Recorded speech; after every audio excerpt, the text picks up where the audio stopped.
Welcome to Weirdly Cozy. Today you are addicted to smoking, but with this story, I will try to hypnotize you into quitting while you sleep. And if you aren't addicted, this is quite the journey nonetheless. So sit back, relax, and with a wondering mind and a few sprinkles of sand, some sleep. And if you're not into sleeping, drink something caffeinated, like Slurb, while you go into a deep state of focus, productivity, and hypnosis.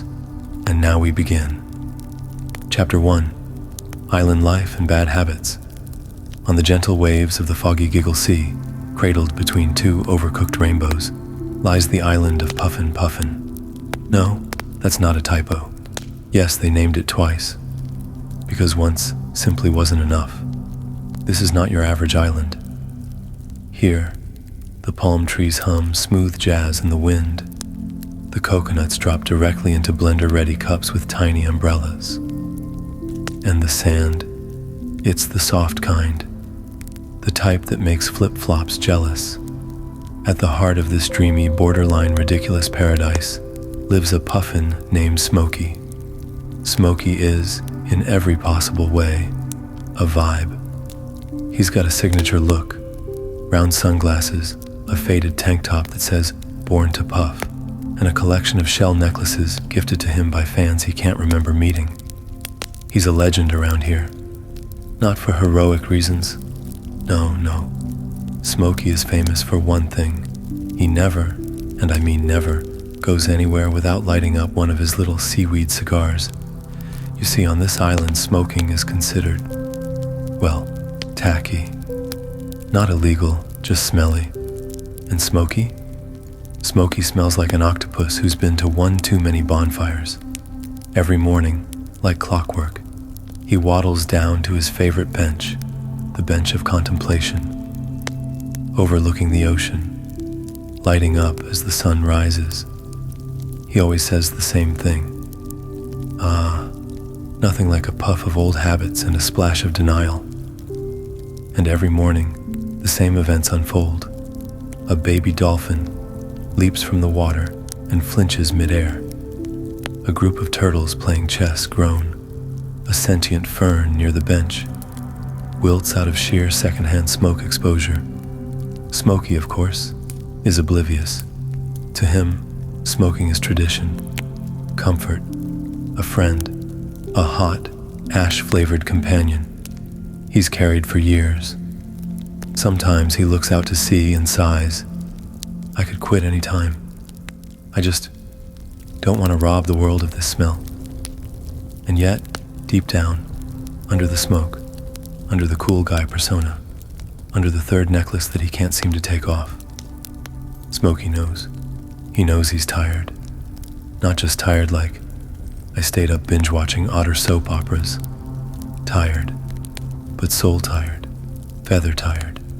Winded by walking up a small hill tired. Sometimes he catches himself wheezing after tying his sandals. Sometimes he tries to fly, puffin stuff, and he just sort of flaps up, flaps down, and calls it a controlled crash. And once, and this is real, he lit a cigar while floating on a pizza-shaped pool float, and the whole thing popped. He floated for 3 hours on a crouton. But habits are stubborn. They're like clingy raccoons. They dig in, they whisper, they say, just one puff, buddy. You've earned it. You're cool. You're retro. You're literally named Smokey. Sometimes Smokey talks back to the craving voice. He says, "You don't control me." And the craving voice says, that's cute. Now light me, fool." And Smokey, he listens, because the craving is familiar. It's cozy. It's an old sweater that smells like bad decisions and comfort. But lately, the sweater's itchy. The puff isn't hitting the same, and even the ferns have started avoiding him. One particularly calm morning, he watched a couple of young puffins gliding over the sea, wings outstretched, laughing. They passed overhead, leaving a trail of feathers, freedom, and eucalyptus body spray. Smokey looked down at his stubby cigar. He took a puff. He coughed. Twice. One of the puffins shouted from above, "Yo, Smokey! You good, bro? You sound like a haunted accordion." Smokey grinned, but something in him twitched. Something ancient. Something honest. "Maybe," he muttered. "It's time. Not loud, not bold. Just maybe." But right on cue, his craving brain chuckled. Poofed. "Quit? You've been puffin' since puffins had pagers." He shook it off, stood up, and flicked the last bit of ash into the breeze. The ash floated, curled, and spelled the word "why" in the air. He blinked. Weird. That night, while brushing his beak and trying a new deodorant made of kelp oil, Smokey looked at himself in the mirror. Not just a glance, a real look. And what he saw wasn't a rebel.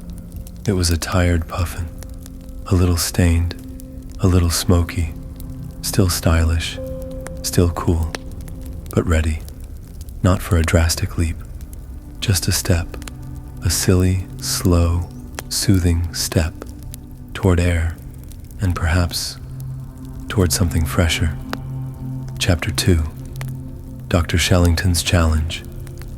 The morning after the crouton incident, when Smokey drifted ashore soggy and reflective, something strange happened. As the island mist curled and danced through the air like lazy spaghetti, Smokey sat once again on the bench of contemplation, puffing away and pretending he wasn't dizzy from doing nothing. Suddenly, he heard a noise. Not the usual ocean splashing or clams heckling each other from the tide pools. This was a slow slide, a long, deliberate, squeaky slide. He turned his head, and there, moving with the urgency of a reluctant beanbag, was an old, wise sea turtle wearing spectacles and dragging a wagon made entirely of driftwood and ambition. "Smokey," the turtle said, nodding solemnly. Hi?" Smokey replied, tucking his cigar behind his back like a guilty teen. "I've been watching you," said the turtle, "from a safe distance, with binoculars, for research." Smokey blinked. "You what now?" "I'm Dr. Shellington," the turtle continued, ignoring the discomfort like a true therapist. "Licensed behavioral repatterning expert and self-appointed life coach of Puffin Island." "Impressive title," Smokey said. "Does it come with snacks?" Shellington didn't smile. Not yet. Instead, he slowly unrolled a scroll from the wagon. It was covered in colorful diagrams, smudged paw prints, and faint motivational quotes like, "You can do it unless you don't." "This," said the turtle, gesturing dramatically, "is your plan, your quest, your journey toward becoming smoke-free and fabulous." Smokey raised an eyebrow. "I'm already fabulous." "Yes," Shellington said, "but you smell like burnt kelp casserole and despair." Smokey winced. "Okay, that was accurate, rude, but accurate." Shellington gently placed the scroll into Smokey's flippers. "This is the 7 steps of puffin freedom." "Oh, I've heard of this," Smokey said sarcastically. "Didn't a squid cult try to trademark it?" "They did," Shellington replied flatly. "They failed. Their leader kept taking smoke breaks during court." Smokey looked over the scroll. The 7 steps seemed suspiciously homemade. The 7 steps of puffin freedom. Step 1. Say goodbye to the puff. Step 2. Dive into your subconscious. Step 3. Wrestle the craving kraken. Step 4. Rewire your snack brain. Step 5. Embrace the breath of victory. Step 6. Snack. Hydrate. Dance. Step 7. Parade. Is this real? Smokey asked. More or less, Shellington said. Mostly less, but it works. Smokey looked down at his still-lit cigar. He stared at it like it was a leftover shrimp that had turned against him. And for a moment, he felt it. A flicker, not of judgment, not of shame, but of maybe. Maybe. This was it. Maybe he was ready for something else. Something new. Something cleaner. Something that didn't leave him smelling like old campfire socks. Okay, he said slowly. I'm listening. Shellington nodded and sat beside him, producing a tiny teacup of moss tea and sipping it without moving his mouth. Turtles have skills. Step 1, Shellington said calmly, isn't quitting. Smokey raised an eyebrow. It's not? No, said Shellington. Step 1 is imagining quitting. That's it. Just let your brain taste the idea. Smokey tried. He imagined himself without the puff. He saw himself waking up without the automatic reach for the cigar. He pictured himself with clean wings, doing puffin push-ups on the beach, surrounded by admiring starfish chanting his name. And oddly, it didn't feel bad. It felt light, like shedding a wet towel. But, Smokey said, what about cravings? What about when I'm stressed, or bored, or waiting for fish to microwave? Shellington gave him a look so calm, it stopped birds mid-flight. You don't fight cravings, he said.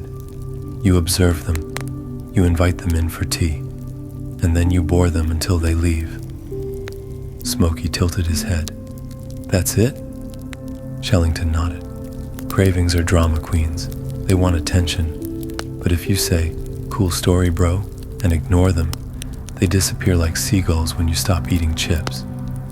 Huh, Smokey muttered. You make it sound doable. It is, said Shellington, but only if you stop trying to be strong and start trying to be smart. The puffin sat in silence for a while. He watched the waves roll in. He felt the cool wind ruffle his feathers. He listened to a nearby snail play saxophone, as they often do on Wednesdays. And deep inside, something shifted.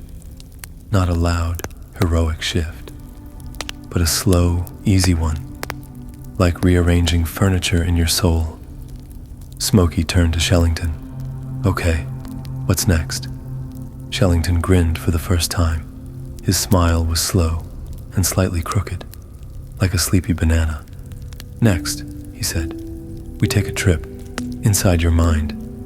My what now? Your subconscious, Shellington replied, already pulling out a snorkel, a dream map, and 2 packets of lavender bubble gum. It's a bit like scuba diving, only wetter. Smokey gulped. Wetter than scuba diving? Yes, said the turtle, and smellier. He placed a flipper on Smokey's shoulder. You're not quitting yet. You're just exploring. You're learning.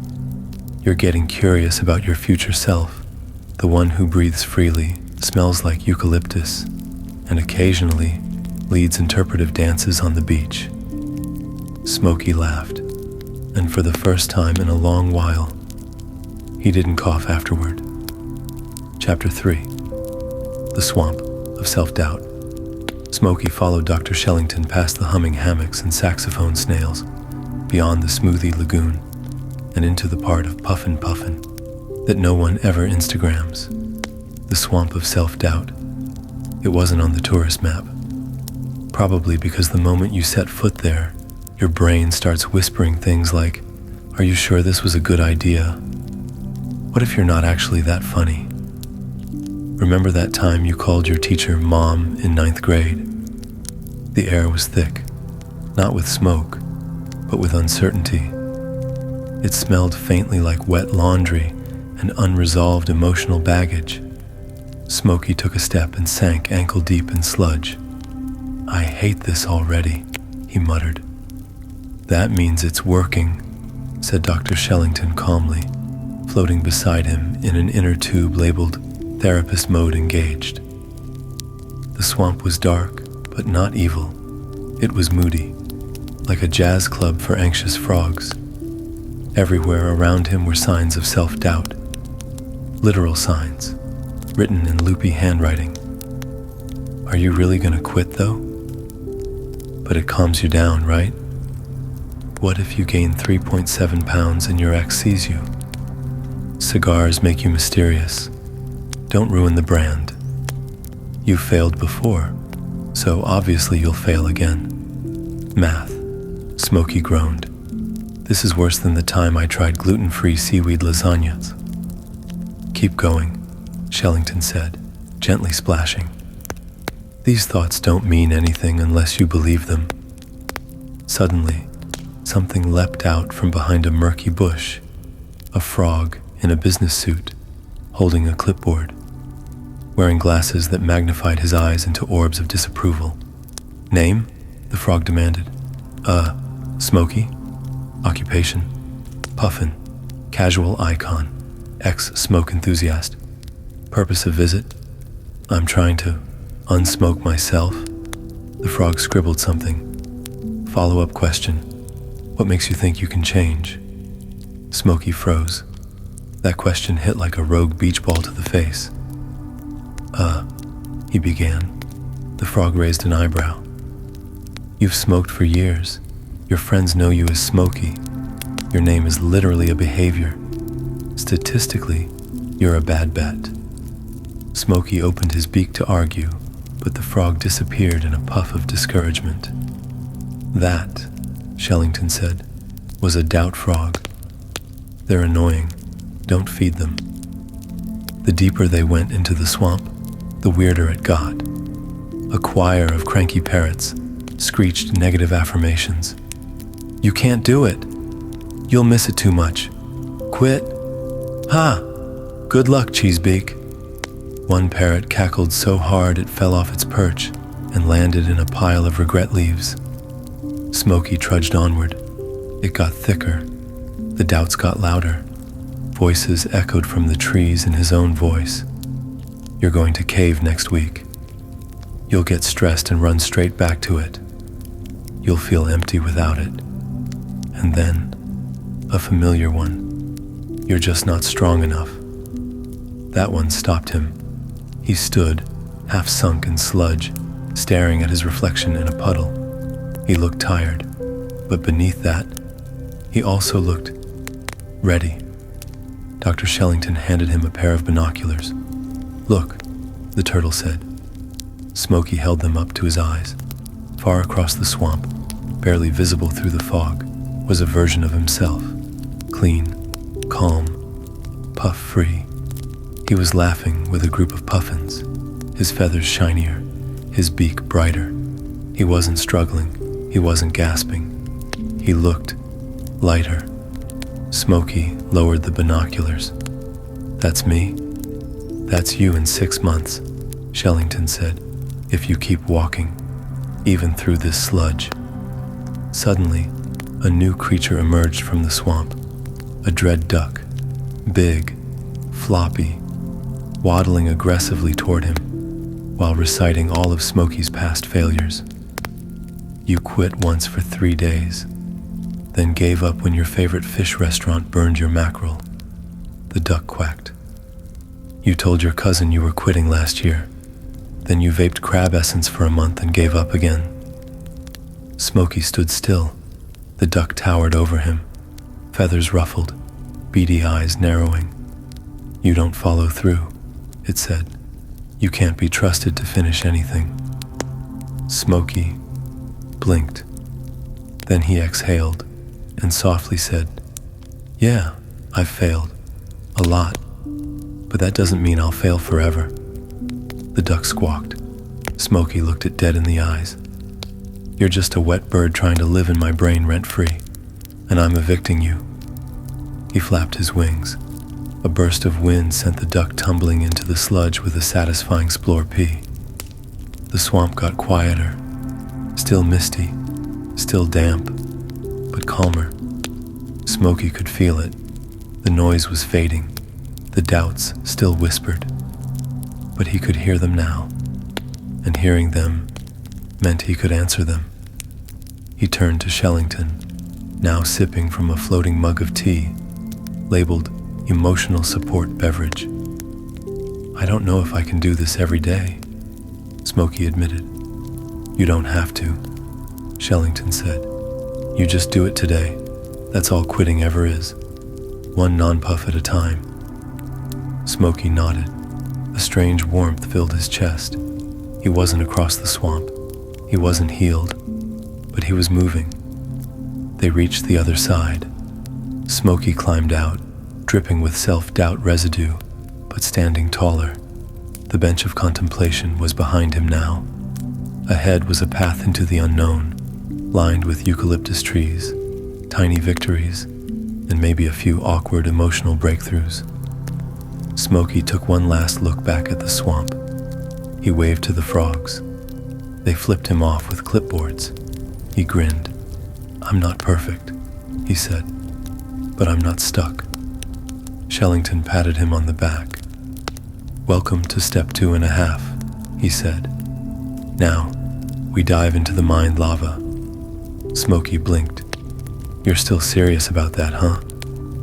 "Oh yes," Shellington said, already pulling out floaties. "This is where things get deliciously weird." Chapter 4. Mind Lava Revisited. So, there he was, Smokey the Puffin, standing at the foot of Mount Medulla, the sleepy, slow-breathing volcano at the center of Puffin Island. It wasn't an ordinary volcano. It didn't erupt fire or magma or even inconvenience. Instead, it burbled and bubbled with something stranger, something warmer, something called mind lava. The volcano oozed relaxation. Steam puffed in the shape of good decisions. Birds sang lo-fi motivational beats in minor key. Dr. Shellington adjusted his snorkel and motioned for Smokey to follow. Smokey squinted up at the mountain. It pulsed softly, like a giant living heart made of melted bubblegum and second chances. "So I just jump in?" Smokey asked. "Gently," said Shellington. "We're not barbarians." The two climbed the slope together. They passed ancient motivational graffiti, carved into the rocks by puffins of the past. "Quit smoking or your lungs will file a restraining order. You deserve to breathe like a celebrity owl. You don't need the puff to be enough. I quit and now I have ABS. Love, Brenda." At the summit, a pool of glowing, softly fizzing liquid awaited them. It wasn't hot. It wasn't cold. It was the temperature of an encouraging hug. Mind lava shimmered like dreams remembered in the shower. It smelled like chamomile, eucalyptus, and the first time you clean your car after a bad breakup. Smokey dipped in a flipper. It tingled. "Do I drink it?" he asked. "No," Shellington said. "You float in it. You breathe it. You let it think for you." "That sounds ominous." "It's not," Shellington said. "It's therapeutic goo." So, Smokey stepped in, and immediately, everything around him began to shift. Colors softened. Sounds stretched like taffy in slow motion. The world didn't disappear. It sank. His body floated like a warm croissant. His thoughts bubbled up and popped, one by one. And then, the visions began. The first was a childhood memory. A younger Smokey, puffin-sized even for a puffin, pretending to smoke a straw because he thought it made him look intense. A crab lifeguard walked by and said, "You look like you're trying too hard, son." He had laughed then, but it stuck. He floated deeper. Next, he saw a future version of himself at a job interview. The interviewer, a pelican with horn-rimmed glasses, sniffed the air and winced. Smokey leaned in to shake his wing. "You smell like fire and guilt," the pelican said. The vision faded. He floated deeper still. into a scene where he was sitting alone, puffing, and everyone else was laughing without him, not cruelly, not even intentionally. They just weren't in the same smoky orbit anymore. He was a haze in a clear world. He blinked. "That's what I've been doing," he murmured, "watching life like it's a fish tank." Shellington floated beside him, in his bubble lounge chair, holding a clipboard made of marshmallow. "Welcome," he said. "You're not just in the mind lava. You're in the basement of your habits. Here we rearrange the furniture." Smokey nodded slowly, the lava lapping at his feathers. "So, what now?" Shellington gestured above them. A glowing sign formed in the steam. "Question everything." Smokey looked around. The cigar in his mind appeared, floating beside him, spinning like a lazy satellite. He stared at it. "Why do I keep you?" he asked it, and to his surprise, it answered. "I make you feel cool," said the cigar. "I give your beak something to do," it added. "I'm there when you're sad, bored, angry, anxious, lazy, lonely, confused, or celebrating." Smokey nodded. "All true," he said, "but you also made me cough through a wedding toast." The cigar shrugged. "You ruined my beach towel." The cigar flickered. "You've cost me thousands of sand dollars." The cigar faded slightly. "You made me feel like I needed you to be interesting." The cigar paused. "And that," Smokey whispered, "is where you lost me." The lava swirled. The cigar turned to vapor, evaporating into a puff of nostalgia that didn't sting. A soft voice, his own voice, whispered from within the lava. "You can be interesting without inhaling fire. You can feel calm without lighting anything. You can stop and still be you. You are already enough." A parade of subconscious mascots floated by. A penguin wearing a cape made of nicotine patches. A clam holding up a protest sign that read, "Breathing is a vibe." A flamingo vaping steam that spelled the word meh. Smokey waved politely as they passed. Then a mirror appeared in the lava. He looked into it and saw two versions of himself. Smokey Prime, current version, smoky and a bit sluggish. Smokey Future, standing taller, smelling of pine and freedom, holding a green juice and radiating health insurance energy. They nodded at each other. Then Future Smokey leaned in and whispered, "It's okay to be scared, but we're better off without it. We breathe easier over here. You're going to be so proud of you." The mirror melted.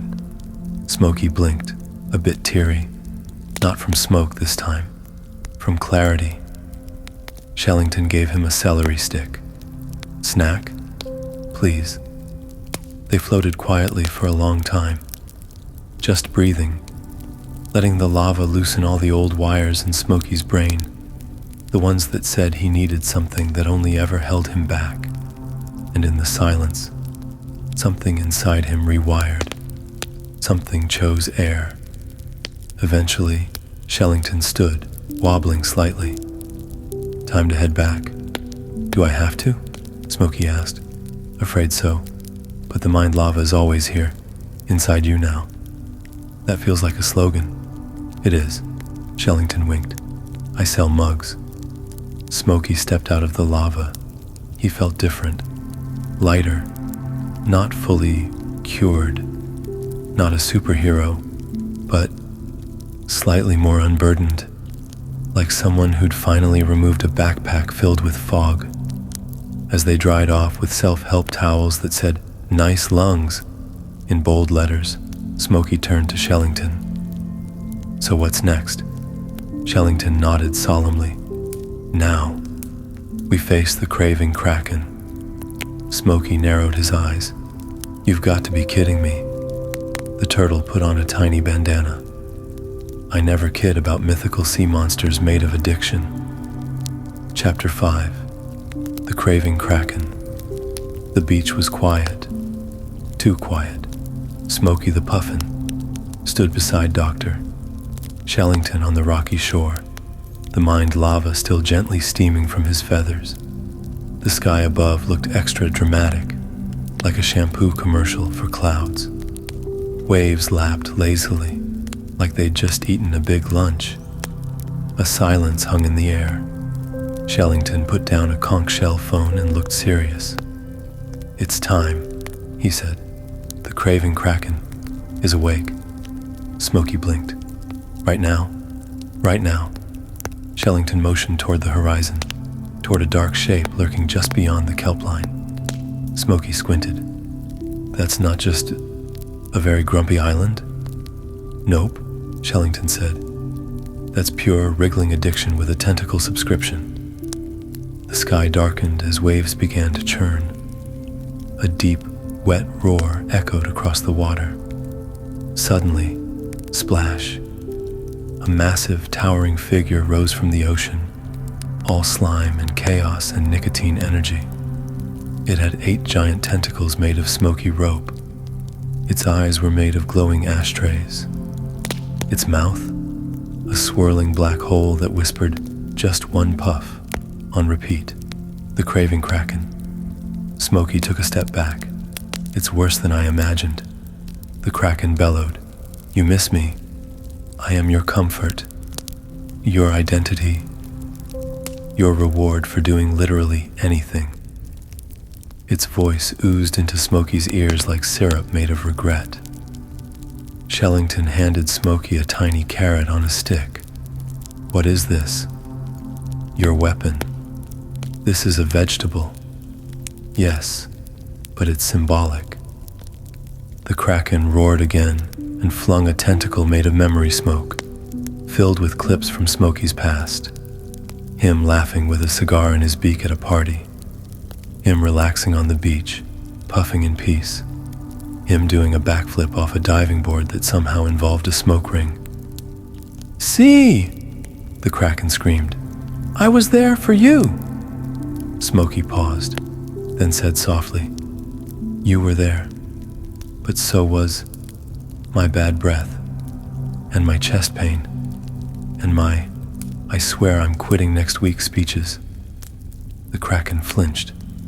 Tentacles reached toward him again, hissing, "You're stressed. You're tired. You deserve me."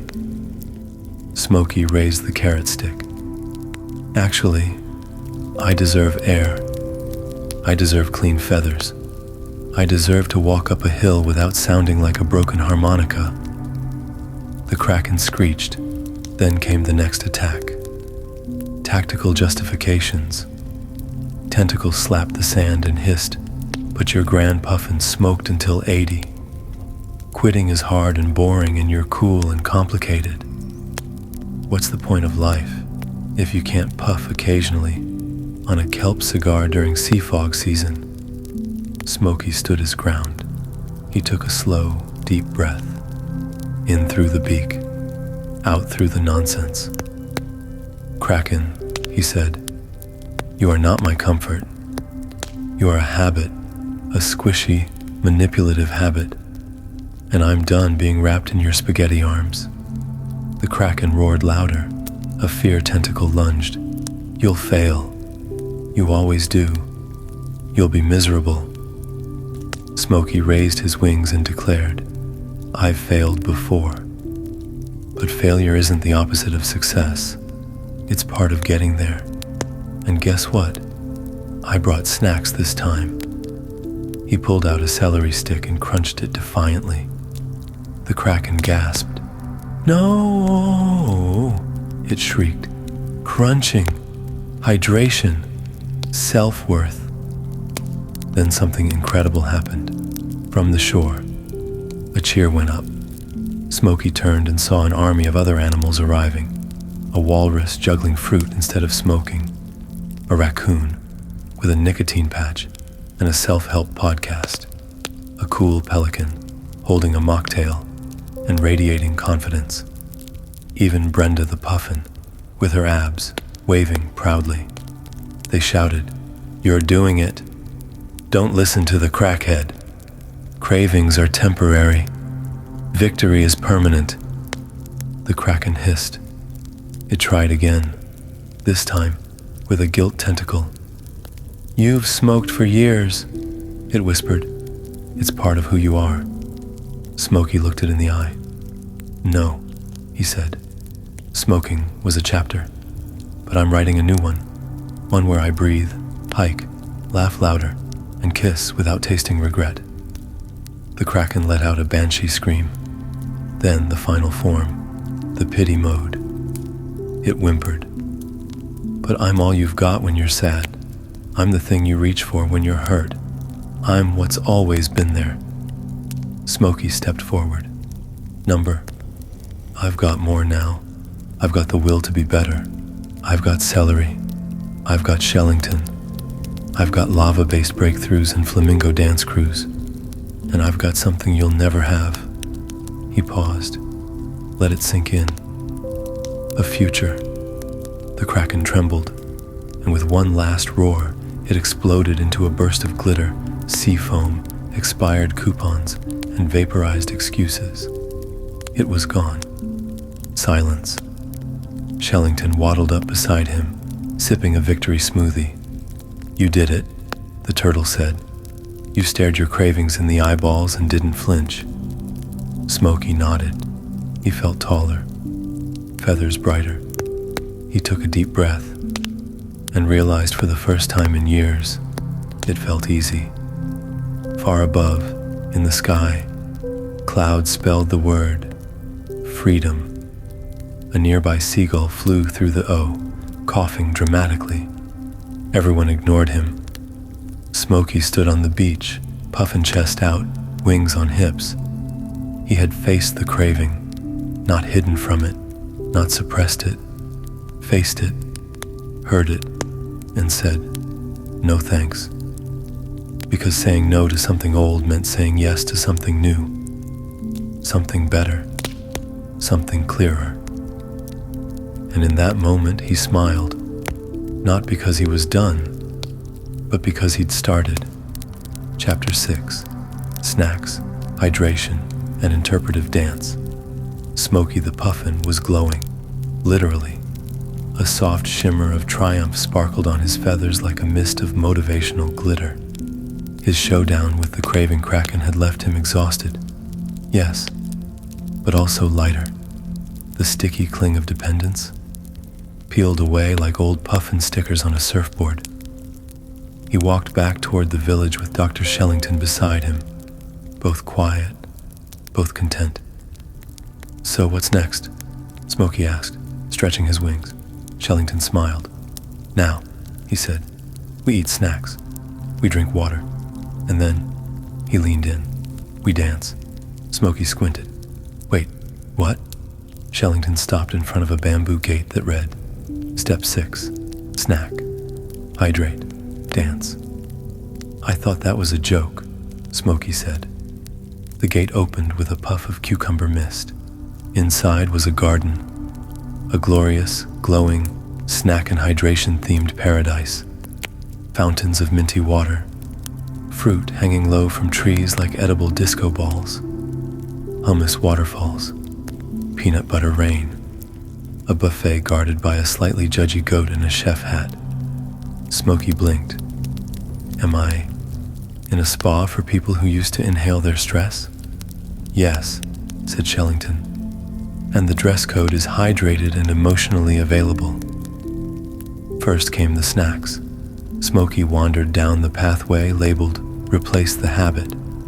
He was greeted by a raccoon in a bow tie, offering him apple slices dipped in almond butter, seaweed chips that didn't remind him of his old seaweed cigars, frozen banana bites with dark chocolate, only 12% judgmental, carrot sticks carved into inspirational shapes.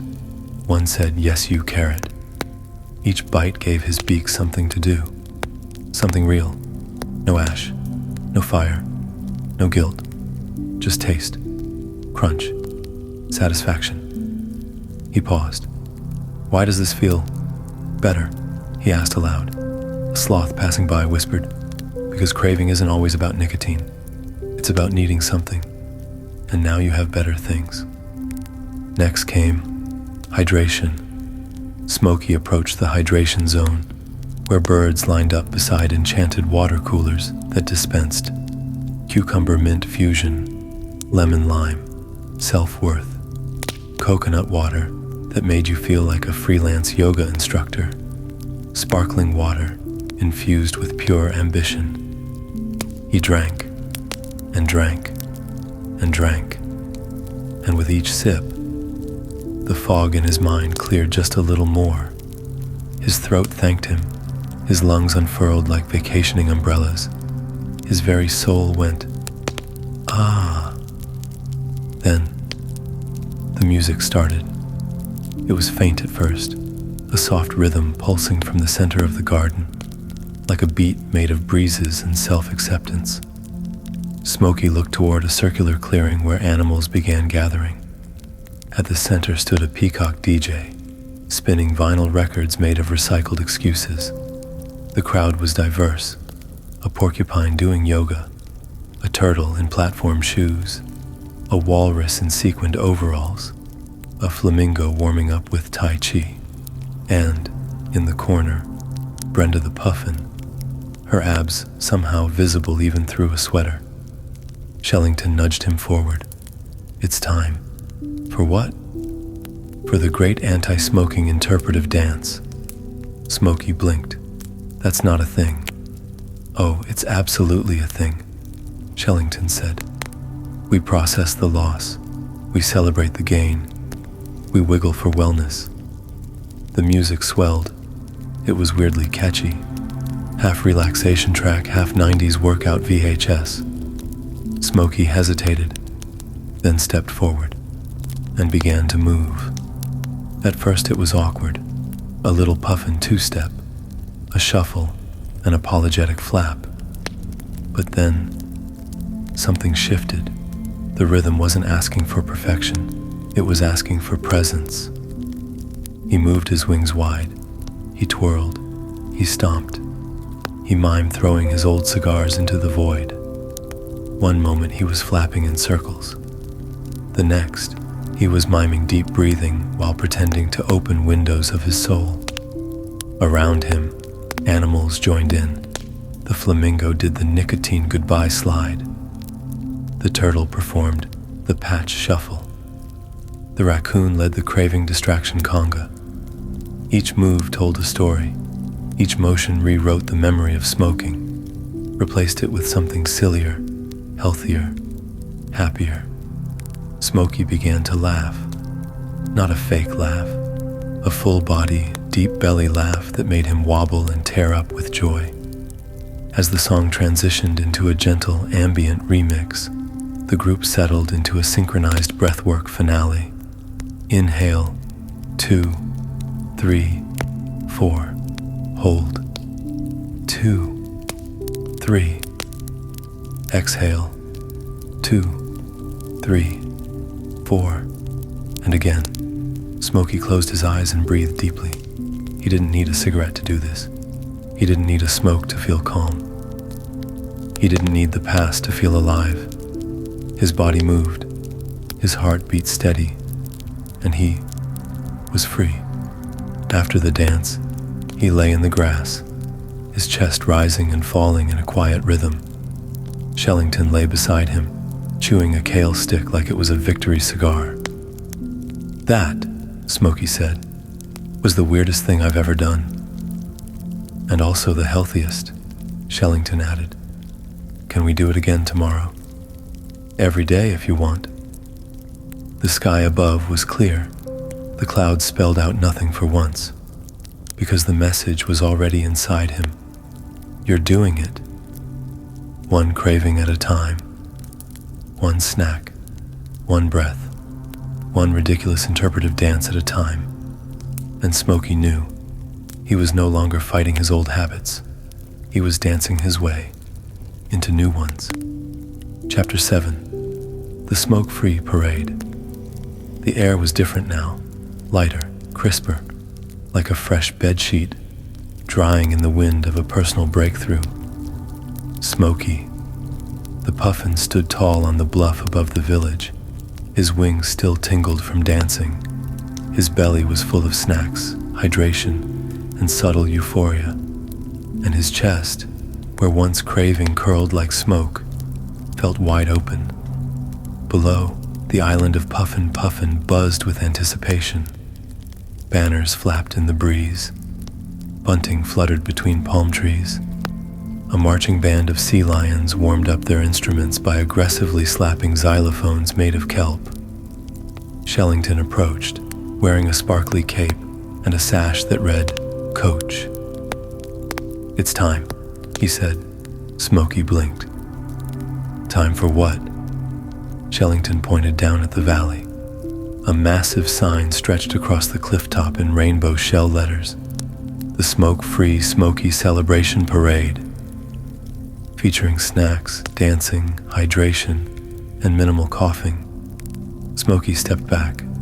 "Wait, you planned a parade for me?" "Technically, we manifested it," Shellington said. "You earned this. But it's just me." Shellington shook his head. "No, Smokey, it's never just you." And with that, the drums began. Boom, boom, ta-da, boom. Smokey flinched. "Is that a marching band made of crabs?" "Yep," Shellington grinned. "They're called Snap Decision, very tight rhythm section." Down below, the parade began to move through the center of Puffin. Smokey descended slowly toward it, eyes wide as the spectacle unfolded. Float number 1, the past you. It featured a cartoonish replica of Smokey from his smoking days, slouched, coughing, wrapped in fog. Confetti cannons fired little notes into the crowd that said, "He tried his best, but now he's better." The crowd clapped for him, not to mock him, but to honor how far he'd come. Float number 2, the Cravings retirement home. It was a giant inflatable bungalow filled with tiny gremlin versions of past Cravings, now wearing slippers, drinking herbal tea, and watching Puffin soap operas. A banner read, "Retired, irrelevant, no longer in charge." One Craving waved at Smokey.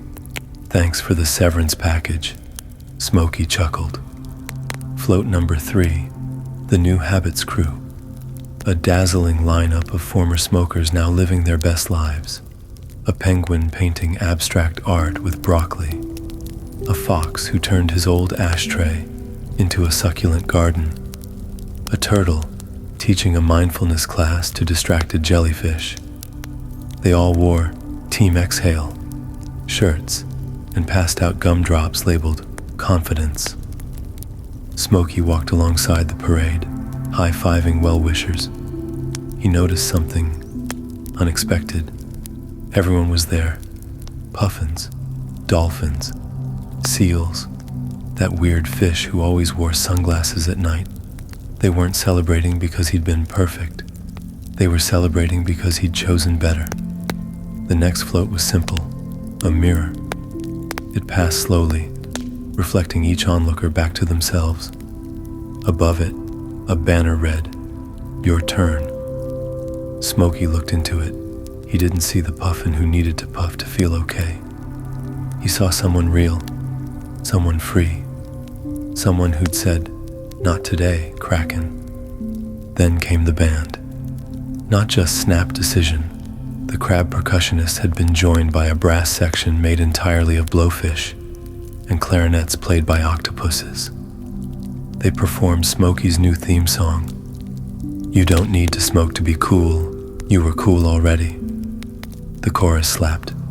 "Feathers fresh, breath divine. No more puffs, I'm feeling fine. Skip the smoke, skip the stress. Say it with me, I deserve the best." Smokey laughed, danced, clapped, and flapped. And as the parade continued, he saw scenes of his future float by.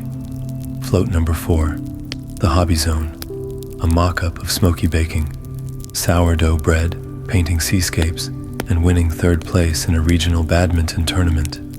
A banner said, "Cravings fade, new passions rise." Float number 5, the Puffin family BBQ. A future where Smokey hosts a smoke-free cookout. Laughter, fresh air, no need to sneak off for a puff. Tiny Puffin cousins tackle him, screaming, "Uncle Smokey smells like mint." He cried a little. It was fine. No one judged him. Then came a giant balloon of Smokey himself, twice the size of a blue whale, rising above the clouds, trailing banners like, "Quit for real." Puffs are for steamed broccoli only. Ex-smokers get extra naps. He looked up at his balloon. "Is my beak that shiny in real life?" he asked. Shellington nodded. "Shinier." The final float approached. It wasn't flashy, just a big open bench, a replica of the bench of contemplation trademark, where it had all started. Smokey sat down, breathed in. No smoke, just breeze, just breathe. He looked around. The parade went on, but he didn't need to follow it anymore. He'd already arrived. "Smokey," Shellington said quietly beside him. "This isn't the end." Smokey nodded. "I know, it's the beginning." He looked up. The clouds parted one last time and spelled, "You did it, and you keep doing it." Smokey smiled, not because everything was perfect now, but because he knew, deep in his fluffiest puffin feather, he could handle tomorrow, and the next day, and every craving with snacks, laughter, movement, and kindness. He stood and walked forward, not toward a puff, but toward a parade of new beginnings. Chapter 8. You are free. The parade had passed. The music had faded into the breeze. The confetti had stopped falling. The sea lions had returned their glittery drums to storage, humming softly. And now, it was quiet. Not the kind of quiet that makes you feel like something's missing. This was the kind of quiet that hums with completion. The kind of quiet that fills your lungs with air. Clean, clear, kind, smoky. The Puffin sat beneath a eucalyptus tree, the bench of contemplation now lovingly retired in the background. Dr. Shellington snoozed nearby, curled in a towel, snoring like an old teapot with dreams. Smokey looked out across the water. He breathed in, and it didn't hurt. He breathed out, and the exhale didn't carry smoke. It didn't carry guilt. It didn't carry a lie about how he'd start tomorrow. It just carried peace. Above him, the clouds formed no messages. For once they didn't need to. The message was already inside. It whispered, "You don't smoke anymore. You don't need to. You're still you. In fact, you're more you than ever." And there, in that stillness, Smokey allowed himself to feel it. All of it. The ridiculousness, the cravings, the wins, the flops, the celery, the lava, the interpretive dance where he accidentally flapped into a goat. It was all part of something bigger, not a fight, not a punishment, but a journey. He remembered the day he lit his first seaweed cigar. He thought it made him interesting, rebellious, grown up. But now he realized it wasn't what made him cool. His curiosity did. His laughter did. His ability to wear aviators upside down and still look confident did. The smoke was just fog on the mirror. The real him had been shining underneath the whole time. As the breeze tousled his feathers, he began to reflect on what he'd gained. A lighter body, less wheeze, more breeze, a clearer mind, fewer interruptions from the just one puff voice. More time. For friends, fruit, dancing, naps, more money. He hadn't realized how expensive smoking was until he saw his budget scream, "Why?" A sense of calm, not from nicotine, but from choice, from breath, from being awake in his own life. Somewhere in the distance, he could hear the sound of other puffins, laughing, playing, flying, not a single one of them puffing. They didn't need to, and neither did he. He flapped his wings gently, testing their strength, and they didn't feel heavy. They felt ready. He stood, not to go anywhere in particular, but to simply be, to walk, to exist, to live, fully, hilariously, messily, gratefully, smoke-free. And now, dear listener, it's your turn. Take a deep breath with Smokey. Inhale through your nose. Feel it in your chest. Hold it for a moment. Exhale through your mouth. Let go of tension, of judgment, of anything that says you can't, because you can. You already are. Each breath you take from this moment forward is a quiet parade, a little puff of power, a soft drum roll of victory, a way to say to your body, hey, I've got you now. We're doing something different. We're not puffin', we're soaring. And if you feel the craving again, because yes, it might visit. Old habits like to swing by uninvited, like an ex who still thinks they're charming. Just nod at it, wave, maybe offer it a snack, and say, calmly, no thank you, I have air now, an interpretive dance, and eucalyptus water, and me. You are not quitting something, you are choosing something, choosing you, the you that doesn't pause to puff, but pauses to laugh, to breathe, to live. You are not fighting a craving. You are dancing past it. You are not holding back. You are moving forward. So rest now. Let your body soften like a cookie in warm milk. Let your mind drift like a well-hydrated puffin in a lazy river of lavender. And let your lungs smile, because they know they've waited. And now, finally, they're free. Smokey the Puffin is proud of you. Dr. Shellington is already planning your parade. And somewhere, deep in your chest, your future self is watching with joy, nodding, smiling, saying, you did it. You're doing it, and you'll keep doing it, because you are free. And if you made it this far and you're still awake, I guess you chose the caffeinated route. Bravo. I drank some Zlurb myself too. Like and subscribe and have a cozy day.